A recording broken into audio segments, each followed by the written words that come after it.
Hello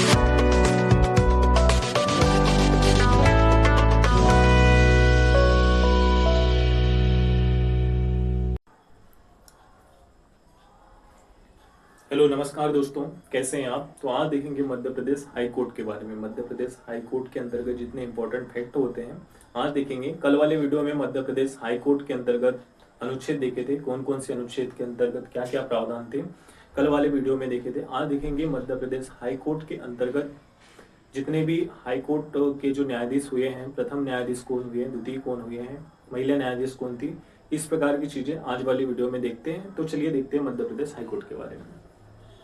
तो Madhya Pradesh high court के बारे में पहला पॉइंट देखते हैं। मध्य प्रदेश हाई कोर्ट के पहला पॉइंट ये है कि स्वतंत्रता से पूर्व हाई कोर्ट का गठन कर दिया गया था मध्य प्रदेश में।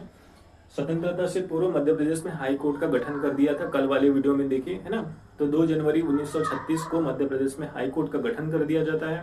2 जनवरी 1936 को हाई कोर्ट का गठन करने के बाद उसका हेडक्वार्टर कहाँ बनाया जाता है, नागपुर में बनाया जाता है। ठीक है, स्वतंत्रता से पूर्व जो 2 जनवरी 1936 को हाई कोर्ट का गठन किया जाता है, जिसकी राजधानी नागपुर में बनाई जाती है। उस समय जो नागपुर जो पड़ता है अपना कौन सा महाकौशल वाले क्षेत्र में पड़ता है, जो स्वतंत्रता के बाद 1947 के बाद पार्ट ए का भाग था, है ना। पार्ट ए संयुक्त प्रांत बोलते थे जिसको, उसका एक क्या था, पार्ट था। ठीक है, पार्ट ए का भाग ए, है ना। पार्ट ए 4 स्वतंत्रता से पूर्व 1947 के बाद में मध्य प्रदेश को 4 भागों में विभाजित किए थे, जिसमें पार्ट ए नाम दिया गया था, जो अपना क्या है, महाकौशल, छत्तीसगढ़ और जो नीचे के जो स्टेट सीपी बरार वाले जो स्टेट थे वो शामिल थे, है ना। तो नागपुर भी क्या था, उसी के अंतर्गत पार्ट ए के अंतर्गत शामिल था। ठीक है, तो हेडक्वार्टर कहाँ बनाए थे, नागपुर में बनाए थे। अब 1936 में तो इसकी स्थापना कर दी, 2 जनवरी 1936 में स्थापना कर दी है। लेकिन अधिनियम कौन सा था, कल वाले वीडियो में भी हम बात किए थे कि भारत शासन का जो अधिनियम है 1935, जो ब्रिटिश गवर्नर जब मध्य प्रदेश में रूल कर रही थी उस टाइम पे एक्ट लाया गया था, भारत शासन 1935 अधिनियम लाया गया था, जो बहुत महत्वपूर्ण अधिनियम था। कल वाले वीडियो में भी हमने बात की थी कि भारत के संविधान के जो महत्वपूर्ण जो यानी लगभग 50 से 60% जितने अनुच्छेद लिए गए हैं, सब कहाँ से लिए गए, भारत शासन अधिनियम 1935 से लिए गए हैं।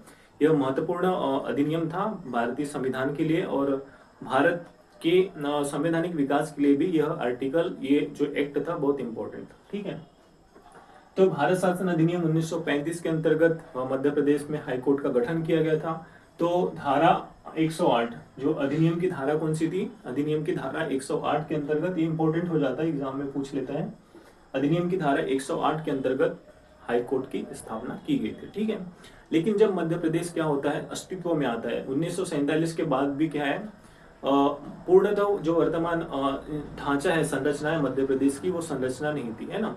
तो क्या होता है, 1947 से 1956 तक मध्य प्रदेश को 4 भागों में विभाजित कर दिए थे, हमने देख लिए थे इसके पहले वाली वीडियो में। तो 4 भागों में विभाजित कर दिए थे, लेकिन उसका पुनर्गठन कब किया गया, 1956 में किया गया, है ना। तो जब मध्य प्रदेश में उसका पुनर्गठन किया हुआ, तब क्या बहुत सारी बातें चली कि मध्य प्रदेश का पुनर्गठन तो हो गया, लेकिन जो पहले 4 भागों में मध्य प्रदेश विभाजित था, तो जैसे 4 भागों में विभाजित था, part A, part B, part C, और क्या है, पार्ट डी, जो स्वतंत्र रियासत के रूप में भोपाल होती थी। तो ये क्या है, चारों पार्टों के बीच में क्या हो गया, विवाद उत्पन्न हो गया, है ना, कि भैया हमको राजधानी बनाओ, कोई बोलता है हमको हाई कोर्ट दो, है ना। तो अलग अलग जो स्टेट के जो प्रमुख शहर थे, जो पहले राजधानी हुआ करते थे अपने अपने जो क्षेत्रों के, अपने अपने पार्ट के, वो शहर क्या करने लगे, डिमांड करने लगे कि जो महत्वपूर्ण जो संस्थान है वो हमारे यहाँ होना चाहिए, कोई बोलता है हमारे यहाँ होना चाहिए। तो इस बातों को लेकर बहुत विवाद उत्पन्न हुआ, है ना। तो मध्य प्रदेश की जो राजधानी है ना, मध्य प्रदेश की जो राजधानी है भोपाल, है ना। तो क्या बात हुई कि मध्य प्रदेश की राजधानी पहले बनाने का क्या चल रहा था, जबलपुर को, है ना। जबलपुर को मध्य प्रदेश की राजधानी बनाने की बात चल रही थी। कब चल रही थी, 1947 के बाद 1956 में जब पुनर्गठन हुआ, तब जबलपुर को राजधानी बनाने की बात चल रही थी। लेकिन भोपाल नाराज हो गया। ठीक है, भोपाल कहता है कि हम तभी शामिल होंगे, हमारी रियासत तभी शामिल होगी, है ना, या रियासत तभी शामिल होगी जब हमको क्या बनाया जाएगा, हमको राजधानी बनाई जाएगी। ठीक है, तो भोपाल अड़ा रहा है ना। तो फिर जवाहरलाल नेहरू जो थे वो बोले ठीक है, हम बनाते हैं, आपको राजधानी बनाते हैं। इसलिए क्या है, जो प्रस्तावित राजधानी थी जबलपुर, वो जबलपुर ना होकर के क्या होगी, भोपाल हो गई। ठीक है, लेकिन अब बोलता है जबलपुर नाराज हो गया। पहले तो बोलता है कि हमको राजधानी बनाएंगे करके आश्वासन दे दिया आपने, राजधानी बनाया नहीं। तो फिर जो वरिष्ठ जन है, प्रबुद्ध जन है उस समय के, उनने विचार विमर्श किए कि चलो आपको, चलो ठीक है, हाई कोर्ट दे देते हैं, है ना। महत्वपूर्ण संस्था हो जाती है हाई कोर्ट, न्यायिक प्रणाली के अंतर्गत बहुत सर्वोच्च संस्था है मध्य प्रदेश की हाई कोर्ट, है ना। तो उसकी एक मुख्य पीठ कहाँ स्थापित कर दी जाती है, जबलपुर में। इस प्रकार जबलपुर का क्या मसला शांत हो जाता है, भोपाल भी खुश हो जाता है। अब दो शहर नाराज हो जाते हैं, ग्वालियर और इंदौर। ग्वालियर और इंदौर शहर नाराज हो जाते हैं, भैया हमको तो कुछ मिला ही नहीं, है ना। ये भी इंपॉर्टेंट शहर थे, पार्ट बी की पार्ट थे, दो राजधानियां थी, ग्वालियर और क्या थी, इंदौर थी, दो राजधानियां थी पार्ट बी की। अभी बोले कि हमको भी कुछ चाहिए, है ना। तो राजधानी और हाई कोर्ट इनको प्रमुख संस्था तो मिल गए, लेकिन क्या बोले, चलो इट्स ओके, कोई बात नहीं। अब देखते हैं, जो इसकी खंडपीठ बना देते हैं, है ना। जो मध्य प्रदेश उस समय क्या है, काफी विस्तारित क्षेत्र था इसका, बहुत भौगोलिक क्षेत्र बहुत विस्तृत था, इसमें छत्तीसगढ़ भी शामिल था, ठीक है। तो बोलते हैं कि चलो ठीक है, हमारा जो मध्य प्रदेश है ना, उस समय जो 1956 की बात कर रहे हैं, उस समय क्या है, छत्तीसगढ़ भी शामिल था। बोलते हैं कि बहुत बड़ा क्षेत्र हो गया है, तो इसकी न्यायिक प्रणाली में बहुत दिक्कत ही आएगी, है ना। जो न्यायिक जबलपुर रखे हैं, तो जो उत्तर वाले हैं, जो पश्चिम वाले हैं मध्य प्रदेश के, उनको क्या है, डिस्टेंस ज्यादा हो जाएगा, तो क्या है, इसके न्याय प्रणाली में बहुत दिक्कतें आ सकती है ना, दूरी की वजह से। इसलिए क्या कर दिए, दो खंडपीठ की स्थापना कर दिया, ठीक है। दो खंडपीठ की स्थापना कहाँ की, एक इंदौर में कर दिए, ग्वालियर में कर दिए। तो ये दोनों शहर भी खुश हो गए, ठीक है। इसके बाद क्या की कि लोक सेवा आयोग, मध्य प्रदेश लोक सेवा आयोग का हेडक्वार्टर भी कहाँ दे दिए, इंदौर में दे दिए, तो इंदौर खुश हो गया, ठीक है। अब ग्वालियर बोलता है कि हमको खंडपीठ ही दे दिए, तो ये नाराज हो गया। तो बोलते हैं कोई बात नहीं, जो महालेखाकार का कार्यालय है उसको ग्वालियर को दे दिया जाता है, महालेखाकार का कार्यालय है उसको ग्वालियर को दे दिया जाता है। इस प्रकार ग्वालियर भी खुश हो जाता है ना। जितने भी लेखा से संबंधित जितने भी काम होते हैं, उसका हेडक्वार्टर कहाँ हो जाता है, ग्वालियर में हो जाता है। इस प्रकार क्या है कि मध्य प्रदेश में जो प्रमुख शहर थे उस समय के क्षेत्र, उसको क्या एक कर दिया जाता है, उनको क्या कर दिया जाता है, इन संस्थाओं के माध्यम से एक संतुलित निर्णय कर दिया जाता है ना, सांत्वना दे दी जाती है शहरों की, चलो भाई ठीक है ना। अपनी अपनी मांगों के अनुसार उनकी मांगों की क्या कर दी जाती है, पूर्ति कर दी जाती है ना। इस प्रकार मध्य प्रदेश में जो संस्थाएं हैं, उनकी क्या कर दी गई, स्थापना कर दी गई है। हम मध्य प्रदेश के हाई कोर्ट के बारे में पढ़ते हैं, तो चलिए देख लेते हैं हाई कोर्ट क्या बोलते हैं, की प्रोसेसिंग क्या है, ठीक है।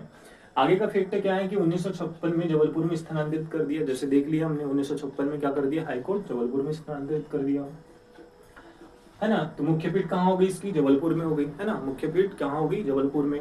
अब जबलपुर में स्थापना की गई इसकी, तो उसके लिए क्या करना, उसके लिए क्या एक स्ट्रक्चर, एक बिल्डिंग की आवश्यकता पड़ती है। हाईकोर्ट कहाँ लगेगी, है ना, उसके लिए क्या करना पड़ता है, एक हाईकोर्ट का निर्माण करना पड़ता है। लेकिन क्या क्या किए, उस समय के एक भवन था, है ना, उस समय एक भवन था, क्या था उसको, जो अभी वर्तमान में मध्य प्रदेश हाईकोर्ट जहाँ लगता है, उस भवन का जो निर्माण है, राजा गोकुलदास ने 1889 में करवाया था। राजा गोकुलदास ने जबलपुर में 1889 में उस भवन का निर्माण कराया था, जिसके वास्तुकार कौन थे, हेनरी इरविन। तो ये क्वेश्चन भी इंपॉर्टेंट है, जो मध्य प्रदेश के एग्जाम में आते हैं, है ना। ये क्वेश्चन ऐसा बन सकता है कि जो मध्य प्रदेश की जो वर्तमान में जो हाई कोर्ट है ना, जो उच्च न्यायालय है, वो उसकी स्थापना किसके समय की है, कौन से सन में की गई, तो सन 1889 में। राजा कौन थे, राजा गोकुलदास थे, उसके वास्तुकार कौन थे, चार्ल्स इरविन, है ना। इस प्रकार क्वेश्चन बन सकता है। कौन कौन से फैक्ट देख लिए, स्वतंत्रता से पूर्व गठन देख लिए, कौन सा अधिनियम, भारत शासन अधिनियम 1935 की धारा कौन सी, धारा 108। हेडक्वार्टर कहाँ है, हेडक्वार्टर नागपुर में। जब 1956 में जब पुनर्गठन किया गया, है ना, तो कहाँ कर दिया गया, हाईकोर्ट का हेडक्वार्टर जबलपुर में स्थानांतरित कर दिया गया, है ना। उसका स्थानांतरित कर दिया जबलपुर में। उस समय भवन का निर्माण, है ना, भवन का नाम क्या था, हाईकोर्ट भवन, है ना। तो उसके निर्माणकार कौन थे ना, उस भवन का तो पहले निर्माण हो चुका था, लेकिन जब निर्माण हुआ तब राजा कौन थे, राजा गोकुलदास थे। वास्तुकार कौन थे, चार्ल्स इरविन थे, ठीक है, हेनरी इरविन थे, ठीक है। तो इस प्रकार क्या होता है, इतनी सारी जानकारी हमको प्राप्त हो जाती है। चलो आगे देखते हैं क्या होता है। इसके पहले हमने बताया था कि इंदौर और ग्वालियर को भी सांत्वना दिलाने के लिए दो खंडपीठ की स्थापना की गई थी, है ना, जिसमें 28 नवंबर 1968 को दो खंडपीठ इंदौर और ग्वालियर में बनाई गई, ठीक है। न्यायिक प्रणाली को सरल और सुलभ बनाने के लिए क्या कर दी गई, इंदौर और ग्वालियर में दो खंडपीठ की स्थापना 28 नवंबर 1968 को इसकी स्थापना कर दी गई, ठीक है, दो खंडपीठ की। अब देखेंगे प्रथम मुख्य न्यायाधीश कौन थे, है ना। प्रथम मुख्य न्यायाधीश एम हिदायतुल्लाह थे। प्रथम न्यायाधीश कौन थे, एम हिदायतुल्लाह थे। M Hidayatullah Madhya Pradesh high court जब 1956 में जबलपुर में गठित हुआ उस समय क्या प्रथम न्यायाधीश बनाए गए, ठीक है। और एम हिदायतुल्ला जो ऐसे व्यक्ति थे, है ना, जो मध्य प्रदेश के मुख्य न्यायाधीश, प्रथम मुख्य न्यायाधीश के तौर पे पद तो धारण किए, लेकिन उसके बाद, है ना, लेकिन उसके बाद क्या कि सर्वोच्च न्यायालय जो है, उच्चतम न्यायालय भारत के, वहां पे 11वें मुख्य न्यायाधीश के तौर पे उनकी नियुक्ति की गई, ठीक है। और 11वें मुख्य न्यायाधीश के तौर पे उनकी नियुक्ति करने के बाद वे भारत के प्रथम मुस्लिम न्यायाधीश के रूप में उनको क्या कर दिया गया, है ना, प्रथम मुख्य न्यायाधीश के तौर पे वो नियुक्त हुए, ठीक है। तो एम हिदायतुल्ला भी इंपॉर्टेंट हो जाते हैं क्योंकि वो मध्य प्रदेश के प्रथम मुख्य न्यायाधीश थे, ठीक है। उसके साथ साथ भारत के सर्वोच्च न्यायालय, उच्चतम न्यायालय के क्या थे, वो 11वें नंबर के मुख्य न्यायाधीश बने, ठीक है। और वो प्रथम मुस्लिम मुख्य न्यायाधीश बने थे, ठीक है। तो ये चीजें भी इंपॉर्टेंट हो जाती है, ठीक है। अब आगे देखते हैं, है ना, ये देख लिया हमने, एम हिदायतुल्ला सुप्रीम कोर्ट के 11वें मुख्य न्यायाधीश थे, है ना, न्यायाधीश प्रथम मुस्लिम न्यायाधीश थे। मध्य प्रदेश उच्च न्यायालय की प्रथम महिला, है ना, प्रथम महिला न्यायाधीश कौन थी, सरोजनी सक्सेना। तो मध्य प्रदेश हाई कोर्ट की प्रथम जो न्यायाधीश थी वो कौन थी, सरोजनी सक्सेना। यहाँ पे न्यायाधीश की बात हो रही है, ना कि मुख्य न्यायाधीश के बारे में बात हो रही है। तो मध्य प्रदेश हाई कोर्ट की जो प्रथम न्यायाधीश है ना, मुख्य न्यायाधीश नहीं, प्रथम न्यायाधीश कौन है, सरोजनी सक्सेना।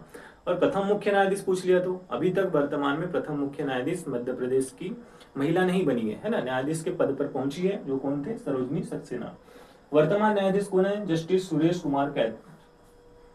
वर्तमान में जो न्यायाधीश हैं, जस्टिस न्यायमूर्ति सुरेश कुमार कैत जी को क्या बनाया गया है, वर्तमान में मध्य प्रदेश हाई कोर्ट के मुख्य न्यायाधीश के तौर पे इनकी नियुक्ति की गई है। इसके पहले मलिमत साहब थे, है ना, जस्टिस मलिमत साहब इस पद पे कार्यरत थे। इस प्रकार मध्य प्रदेश हाई कोर्ट की स्ट्रक्चर देख लिया हमने, है ना। लास्ट पॉइंट क्या है, हाँ, इनकी नियुक्ति कब हुई, 25 सितंबर 2024 से वर्तमान तक ये मध्य प्रदेश हाई कोर्ट के क्या है, चीफ जस्टिस हैं, है ना। इस प्रकार मध्य प्रदेश हाई कोर्ट के अंतर्गत इनके गठन के बारे में देख लिए, कौन से अधिनियम के अंतर्गत हुए, प्रथम न्यायाधीश कौन थे, वर्तमान में न्यायाधीश कौन है, प्रथम महिला न्यायाधीश कौन है ना। इस प्रकार की जानकारी हमने मध्य प्रदेश हाई कोर्ट के अंतर्गत प्राप्त की है। इससे संबंधित जो अनुच्छेद थे, कौन कौन से अनुच्छेदों के अंतर्गत मध्य प्रदेश में या अदर स्टेट में हाई कोर्ट का गठन होता है, इसके पहले हम देख लिए थे, है ना। तो इस प्रकार क्या है, हाई कोर्ट से संबंधित हमारी क्या है जानकारी, मध्य प्रदेश उच्च न्यायालय से संबंधित जानकारी कंप्लीट हो जाती है ना। और इसके बाद हम देखेंगे Madhya Pradesh high court, Madhya Pradesh court के अंतर्गत जिला न्यायाधीश के बारे में करेंगे, डिस्ट्रिक्ट कोर्ट के बारे में हम पढ़ेंगे, है ना। तो आज के लिए बस इतना ही, है ना। कल वाले वीडियो में जिला न्यायाधीश के बारे में, जिला न्यायालय के गठन, उनसे संबंधित अनुच्छेदों के बारे में पढ़ेंगे। आज के लिए बस इतना ही, है ना। बने रहिए हमारे साथ। नमस्कार, जय हिंद, जय भारत, वंदे मातरम।